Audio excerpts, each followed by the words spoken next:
Prize money বেড়েছে। ICC test চ্যাম্পিয়নশিপের 24 লাখ মার্কিন ডলার থেকে বর্তমান চক্রে প্রাইজ মানি বেড়ে দাঁড়িয়েছে 57,60,000 ডলার, অর্থাৎ দ্বিগুণেরও বেশি বেড়েছে প্রাইজ মানি। আর তাতে বাংলাদেশ দলেরও প্রাপ্য টাকা বেড়েছে। রহমান পেয়ারের রিপোর্ট। হাজার কোটির বিসিবি, এবার সেখানে যোগ হচ্ছে আরো 8,75,00,000 টাকা। আইসিসি থেকে এই টাকা আসার পথটা তৈরি করে দিয়েছে টাইগাররা। টেস্ট চ্যাম্পিয়নশিপের জন্য রেকর্ড প্রাইজ মানি ঘোষণা করেছে আইসিসি।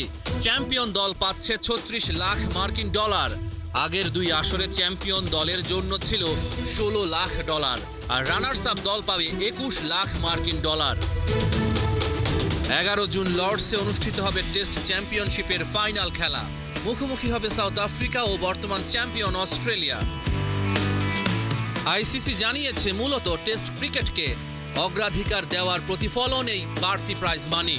টেস্ট চ্যাম্পিয়নশিপের প্রথম তিনটি চক্রে প্রতিদ্বন্দ্বিতা হয়েছে তৈরি, তা ধরে রাখতে ও আরও এগিয়ে নিতে এই পদক্ষেপ নিয়েছে আইসিসি।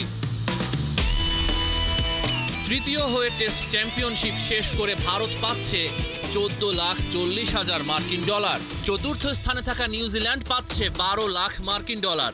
পাঁচে থাকা ইংল্যান্ড পাচ্ছে 9,60,000 ডলার। সাথে থাকা বাংলাদেশ পাচ্ছে 7,20,000 ডলার।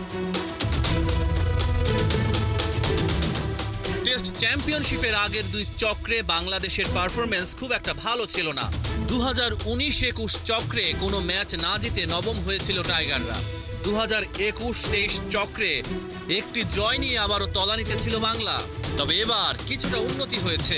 মোট 12 ম্যাচ খেলে 4টি জয় এসেছে। পাকিস্তানের মাটিতে সিরিজ জয়কে এই চক্রে বড় অর্জন হিসেবে ধরা হচ্ছে। রহমান পেয়ার, 71।